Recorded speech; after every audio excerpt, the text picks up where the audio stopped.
Hello बच्चों, welcome to the my YouTube channel educational point. तो स्वागत है आपका मेरे इस नए वीडियो में।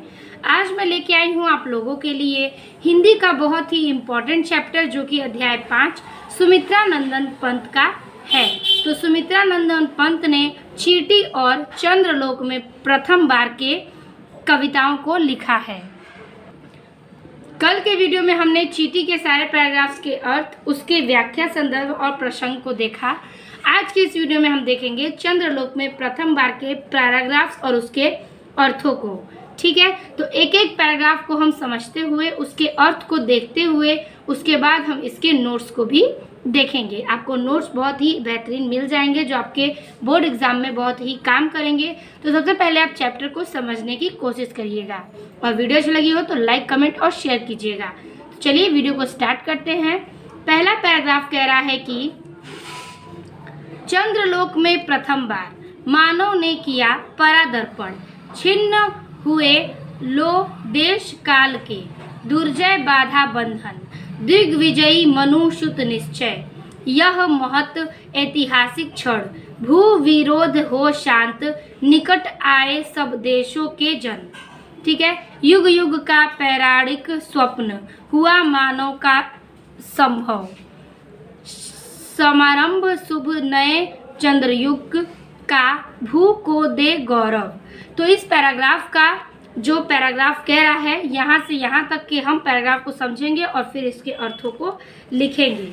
ठीक है, तो कह रहा है कि चंद्रलोक में प्रथम बार, ठीक है, यानी कि चंद्रलोक में प्रथम बार। कवि कहता है कि जब चंद्रमा पर प्रथम बार मानव ने अपने कदम रखे। ठीक है, मानव ने किया परादर्पण, यानी कि मानवों ने अपने कदम जब रखे। तो परादर्पण यानी कि परादर्पण का अर्थ है कदम रखना। छिन्न हुए लो देश काल के, छिन्न मतलब अलग अलग, क्या हो गए, तो ऐसा करके उसने देश काल के उन सारे बंधनों को छिन्न भिन्न कर दिया। ठीक है, दुर्जय बाधा बंधन और विजय पाना कठिन माना जाता था। ठीक है, विजय पाना बाधा में कठिन बंधन माना जाता था। ठीक है, जो कि तो तोड़ दिया, बंधन को तोड़ दिया।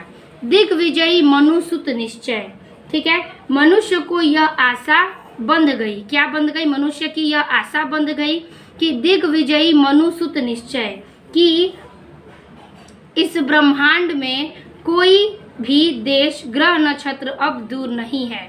ठीक है, दिग्विजय यानी कि जीत पाने के बाद वह निश्चय हुआ कि ब्रह्मांड का कोई भी ग्रह, नक्षत्र अब दूर नहीं है। यह महत ऐतिहासिक क्षण, यह निश्चित ही मनु के पुत्रों की दिग्विजय है। ठीक है, मनु के सूत यानी कि पुत्रों की निश्चित ही क्या है, दिग्विजय है। यह महत ऐतिहासिक क्षण, यह ऐसा महत्वपूर्ण ऐतिहासिक क्षण है। ये क्या है, एक ऐतिहासिक और महत्वपूर्ण क्षण है। भू विरोध हो शांत, तो अब देशों के निवास परस्पर विरोध क्या है, समाप्त हो गया है। ठीक है, अब भूमि का विरोध जो है वो शांत हो गया है, यानी कि समाप्त हो गया है। निकट आए सब देशों के जन, यानी कि निवासी परस्पर विरोध समाप्त करके एक दूसरे के निकट आ गए, यानी कि देश के सारे लोग क्या करे गए, इस जनता के लोग सारी चीज़ों का विरोध समाप्त कर कर एक दूसरे के पास आ गए। ठीक है, तो चलिए इसको एक बार फिर मैं बता दूं। चंद्रलोक में प्रथम बार, यानी कि कवि कहते हैं कि जब प्रथम बार चंद्रलोक में हमने कदम रखे, मानव ने किया परादर्पण। फिर कह रहा है कि मानव ने किया परादर्पण, यानी कि मानव ने जब कदम रखा, ठीक है, तो छिन्न हुए देश काल के, तो कोई तो ऐसा करके उसने देश काल पर क्या किया, उन सारे बंधनों को जीत लिया। ठीक है, सारे बंधनों को क्या किया, विजय पाना कठिन माना। दुर्जय बाधा बंधन, ठीक है, मनुष्य को यह आशा बंध गई कि अब ब्रह्मांड में कोई भी देश क्या है, ग्रह, नक्षत्र से अब दूर नहीं है। यह क्या है, कोई भी बंधन इससे दूर नहीं कर सकता। दिग्विजयी मनुष्युत निश्चय, दिग्विजय पाकर मनु के पुत्र क्या किए, निश्चय ही दिग्विजय पा गए, यानी कि जीत गए। यह महत ऐतिहासिक क्षण, ये ऐसा महत्वपूर्ण ऐतिहासिक क्षण है। भू विरोध हो शांत, और अब ये देशों के निवासी परस्पर विरोध को समाप्त करेंगे। निकट आए सब देशों के जन। इस विरोध के बाद सारे निवासी क्या हो गए, समाप्त करके एक दूसरे के निकट आ गए। युग युग का पौराणिक स्वप्न, ठीक है, युग युग का पौराणिक स्वप्न, पौराणिक मतलब पुराने प्राचीन काल का स्वप्न, यानी कि युग युग का। यहाँ पर कवि जो हैं, कवि की आकांक्षा से मनुष्य युगों युगों तक चंद्रमा के साथ घनिष्ठ संबंध रखा है, हुआ मानव का संभव, और चंद्र विजय युगों युगों तक क्या किया, पुराने पौराणिक स्वप्न को पूरा किया, और क्या हुआ, स्वप्न सच हो गया और मानव का संभव, और मानव ने इसे संभव किया। संभारंभ यानी कि शुरुआत की शुभ नए चंद्रयुग का, यानी कि पृथ्वीवासियों ने शुरुआत की किसकी, चंद्र युग की। भू को दे गौरव, ठीक है, भू को दे गौरव यानी कि पृथ्वी को कल्याणकारी आरंभ हुआ, यानी कि गौरव पहुंचाने के लिए पृथ्वी का कल्याणकारी आरंभ भी स्टार्ट हुआ, ठीक है, आरंभ मतलब शुरू करना। तो इस प्रकार से ये इसका अर्थ था, जैसे कि मैंने आपको एक एक वर्ड समझाया। यहाँ से मैं फिर बता दूं कि भू विरोध हो शांत, यानी कि भूमि क्या हो गई, शांत हो गई विरोध के बाद, और निकट आ गए सारे देश की जनता लोग, यानी कि निवासी।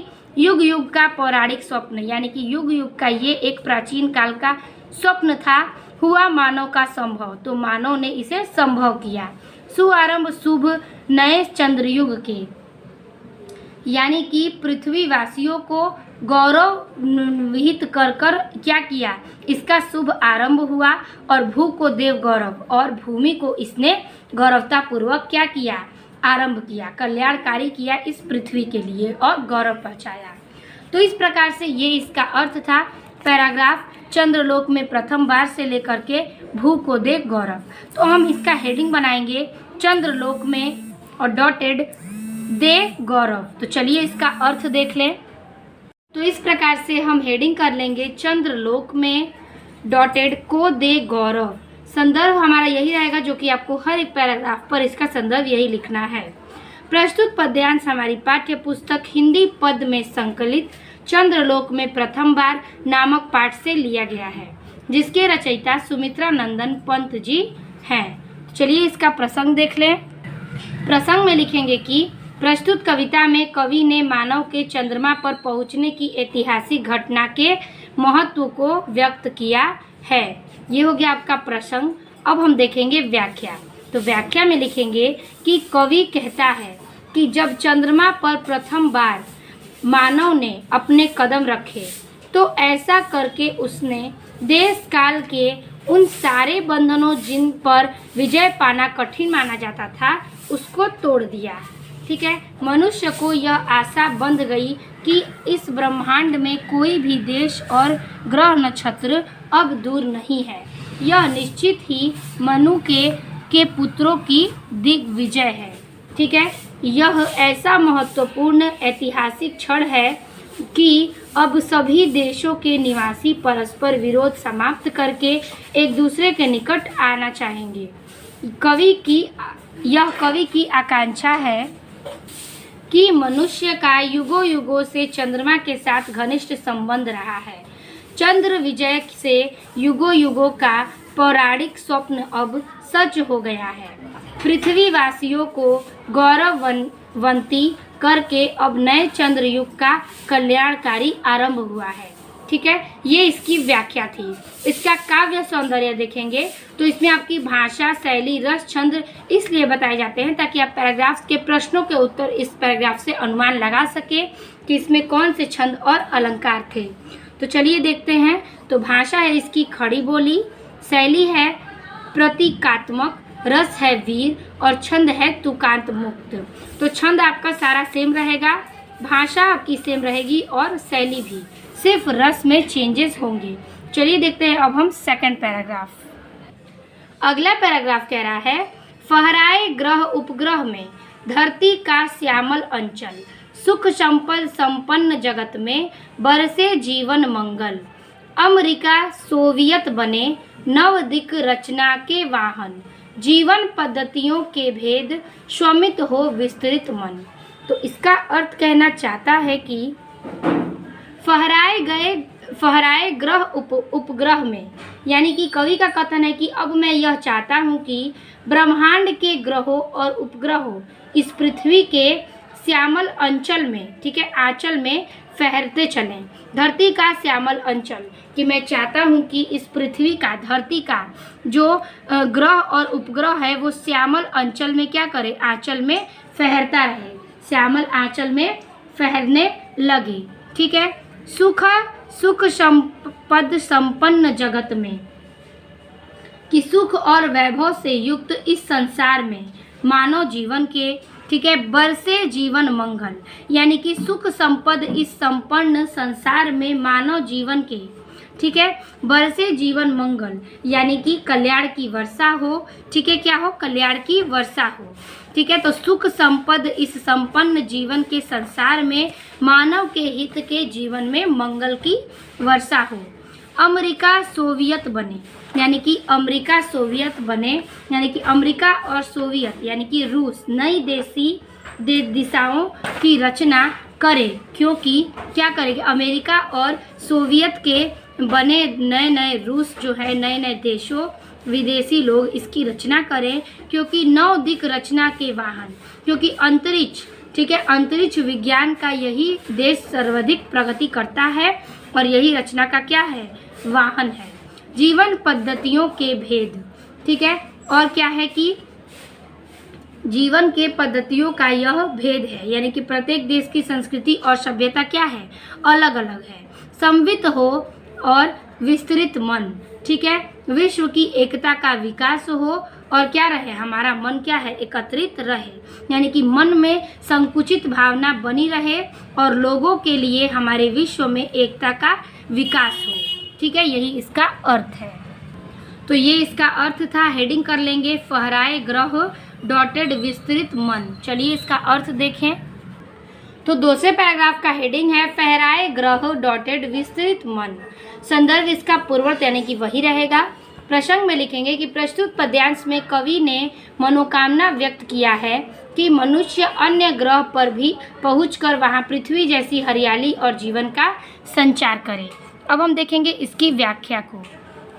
तो हेडिंग कर लेंगे व्याख्या और लिखेंगे हम इस प्रकार से कि कवि का कथन है कि अब मैं यह चाहता हूँ कि ब्रह्मांड के ग्रहों उपग्रहों में इस पृथ्वी का श्यामल अंचल फहराने लगे। तात्पर्य यह है कि मनुष्य अन्य ग्रहों पर पहुंचकर वहां पृथ्वी जैसी हरियाली और जीवन का संचार कर दे। सुख और वैभव से युक्त इस संसार में मानव जीवन के कल्याण की वर्षा हो। अमेरिका और सोवियत रूस नई दिशाओं की रचना करें, क्योंकि अंतरिक्ष विज्ञान में यही देश सर्वाधिक प्रगति पर है। कवि का कहना है कि विश्व में प्रत्येक देश की संस्कृति और सभ्यता अलग अलग है तथा अलग अलग जीवन पद्धतियां हैं। तात्पर्य यह है कि सभी जीवन पद्धतियां आपस में मिलकर एक हो जाएं और मन की संकुचित भावना का अंत कर लोग उदार चेता बने तथा विश्व की एकता का विकास करें। ये इसका अर्थ था जो आपकी अपनी भाषा में एक्सप्लेन करना था। ठीक है। काव्य सौंदर्य में लिखेंगे भाषा खड़ी बोली, शैली प्रतीकात्मक, रस वीर और छंद है तुकात मुक्त। तो ये हो गया आपका इस पैराग्राफ का भी काव्य सौंदर्य, प्रसंग, व्याख्या, संदर्भ। आई होप आपको ये समझ में आ गया होगा। अब हम चलेंगे इसके लास्ट पैराग्राफ पे। लास्ट पैराग्राफ कह रहा है कि अणु युग बने धारा जीवन हित, स्वर्ग सृजन का साधन, मानवता ही विश्व सत्य, भू राष्ट्र करे आत्मा पर, धरा चंद्र की प्रीति परस्पर, जगत प्रसिद्ध पुरातन, हृदय सिंधु में उठता स्वर्गिक ज्वार देख चंद्रानन। तो यहाँ पर कह रहा है कवि कहते हैं कि अणु युग बने धरा जीवन हित, यानी कि विज्ञान का संपूर्ण विकास मानव जीवन के कल्याण के लिए होना चाहिए। कि विज्ञान का जो भी सारा कार्य है, संपूर्ण विकास जो है वो मानव जीवन की धारा पर होना चाहिए। स्वर्ग सृजन का साधन और परमाणु शक्ति मानव जीवन के विकास का साधन होना चाहिए। ठीक है, क्या हो कि परमाणु शक्ति मानव जीवन के विकास का साधन न होकर क्या करे, पृथ्वी के स्वर्ग के निर्माण का साधन बने। ठीक है, पृथ्वी के स्वर्ग का सिद्धांत का क्या करे, साधन बने। मानवता ही विश्व सत्य, यानी कि विश्व का एकमात्र सत्य है क्या, मानवता की भावना। मानवता की भावना ही विश्व का एकमात्र सत्य है। भू राष्ट्र करे आत्मापर्ण, यानी कि भू राष्ट्र पृथ्वी के राष्ट्र को आत्मा अर्पण कर देना चाहिए, यानी कि पृथ्वी के राष्ट्र के लिए हमें अपना आत्मसमर्पण या फिर आत्मार्पण करना चाहिए। धरा चंद्र की प्रीति परस्पर, ठीक है, धरा यानी कि धरती, यानी कि अर्थात संपूर्ण देश मानवता की बात सोचे और चंद्रमा और पृथ्वी का प्रेम जगत प्रसिद्ध रहे। ठीक है, तो धरा पृथ्वी की प्रीति परस्पर, इस धरती पर सारे लोग चंद्रमा की प्रीति के बारे में सोचें और जगत प्रसिद्ध पुरातन, और क्या करे, प्रेम जगत क्या करे कि चंद्रमा और पृथ्वी का प्रेम जगत प्रसिद्ध हो। ठीक है, हृदय सिंधु में उठता, ठीक है, कह रहा है कि हृदय सिंधु में उठता, यानी कि इसलिए पृथ्वी सागर रूपी हृदय में उठा करता है। पृथ्वी क्या है, सिंधु सागर के रूप में हृदय से उठता है। सर्वागिक ज्वार देख चंद्रानन, यानी कि सर्वागिक यानी कि सागर रूपी हृदय से, ठीक है, तो मुख ज्वार से उठता है। तो यहाँ पर कह रहा है कि सर्वागिक यानी कि स्वर्ग के ज्वर से देख चंद्रमा क्या है कि चंद्र विजय की सार्थकता तभी है जब वैज्ञानिक उपलब्धियों ने मानव हित में लगाया जाए। यानी कि सर्वागिक ज्वार देख चंद्रानन, यानी कि चंद्रानन को देखकर स्वर्ग का जो ज्वार है यानी कि बुखार वो क्या होता है, हट जाता है। तो हृदय के सागर रूपी, सिंधु सागर रूपी हृदय का हमारा क्या होता है, हृदय में चंद्रमा के मुख को देखकर ज्वार उठा करता है। और तात्पर्य यह है कि चंद्र विजय की साक्षरता तभी है जब वैज्ञानिक उपलब्धियों ने मानव हित में लगाया जाए। तो जैसा कि यहाँ पर विज्ञान और मानव के बारे में और चंद्रमा के बारे में बातें हो रही हैं, तो कहने का तात्पर्य है, मैं एक बार रिपीट कर दे रही हूँ, कह रहे हैं कवि कि विज्ञान का संपूर्ण विकास मानव जीवन के हित के लिए होना चाहिए और स्वर्ग जो है परमाणु शक्ति मानव के जीवन के लिए है। तो विनाश का साधन क्या होना चाहिए, स्वर्ग ही नहीं बल्कि स्वर्ग के निर्माण का साधन न होकर पृथ्वी पर स्वर्ग का निर्माण करने का साधन होना चाहिए। और मानवता ही विश्व क्या का है, एकमात्र सत्य है। इसके समक्ष भू राष्ट्र का आत्मसमर्पण, यानी कि हमें अपनी भूमि राष्ट्र के लिए अपना आत्मसमर्पण करना चाहिए। धरा चंद्रा की प्रीति परस्पर, और धरती की संपूर्ण देश मानवता के लिए यह सोचे कि उसकी परस्पर क्या है, प्रीति क्या है, चंद्रमा से है। जगत प्रसिद्ध पुरातन, और ये जगत क्या है, पृथ्वी का प्रेम जगत प्रसिद्ध है। पृथ्वी का प्रेम क्या है, जगत से प्रसिद्ध है। हृदय सिंधु में उठता, क्योंकि चंद्रमा का ये जो अंग है वो पृथ्वी के सागर रूपी हृदय में उठता है। और स्वारिक जव देख चंद्रानन, और हृदय में जो चंद्रमा का मुख देखकर ज्वर उठने लगता है जो कि चंद्रमा के लिए होता है। ठीक है, तो ये हो गया इसका अर्थ। चलिए इसका हम संदर्भ, प्रसंग और व्याख्या देख लेते हैं। हेडिंग करेंगे अणु युग डॉटेड देख चंद्रानन। हेडिंग करेंगे अणु युग बने डॉटेड देख चंद्रानन। संदर्भ इसका पूर्वोत्तर रहेगा। प्रसंग लिखेंगे कि प्रस्तुत पंक्तियों में यह कामना की गई है कि अणु शक्ति की परख और प्रयोग जीवन के लिए कल्याणकारी सिद्ध हो। व्याख्या में लिखेंगे कि कवि का कहना है, ठीक है, कवि का कहना है कि विज्ञान का संपूर्ण विकास मानव जीवन के कल्याण के लिए ही होना चाहिए। परमाणु शक्ति मानव जीवन के विनाश का साधन न होकर पृथ्वी पर स्वर्ग के निर्माण, ठीक है, स्वर्ग के निर्माण का साधन न होकर पृथ्वी पर स्वर्ग के निर्माण का साधन बननी चाहिए। विश्व का एकमात्र सत्य है मानवता की भावना। इसके समक्ष समग्र पृथ्वी के राष्ट्र को आत्मसमर्पण कर देना चाहिए, अर्थात संपूर्ण देश मानवता का ही बात सोचे। चंद्रमा और पृथ्वी का प्रेम जगत प्रसिद्ध है, ठीक है, और बहुत पुराना है, क्योंकि चंद्रमा पृथ्वी का ही एकमात्र अंग है। इसलिए पृथ्वी के सागर रूपी हृदय में चंद्रमा के मुख को देखकर ज्वर उठा करता है। तात्पर्य यह है कि चंद्र विजय की सार्थकता तभी है जब वैज्ञानिक उपलब्धियों को मानव हित में लगाया जाए। तो ये थी इसकी व्याख्या, जो कि आपको बहुत ही अच्छे तरीके से मैंने इसमें लिखा है, एक एक वर्ड को विस्तृत में करते हुए। तो यहाँ पर देखिए इसका काव्य सौंदर्य में भाषा है खड़ी बोली, शैली है प्रतीकात्मक, रस्य है शांत और छंद है तुकांत मुक्त। तो इस प्रकार से चंद्रयुक्त लोक में प्रथम बार का हम इसका संदर्भ और प्रसंग सारे पैराग्राफ्स को देख चुके हैं। तो आई होप आपको वीडियो अच्छी लगी और पसंद आई हो। वीडियो अच्छी लगी तो लाइक कमेंट अपने दोस्तों को ज़रूर शेयर कीजिएगा और चैनल को सब्सक्राइब कीजिएगा। तो मिलते हैं आपसे इसके अभ्यास प्रश्न वाले वीडियो में, तब तक के लिए धन्यवाद।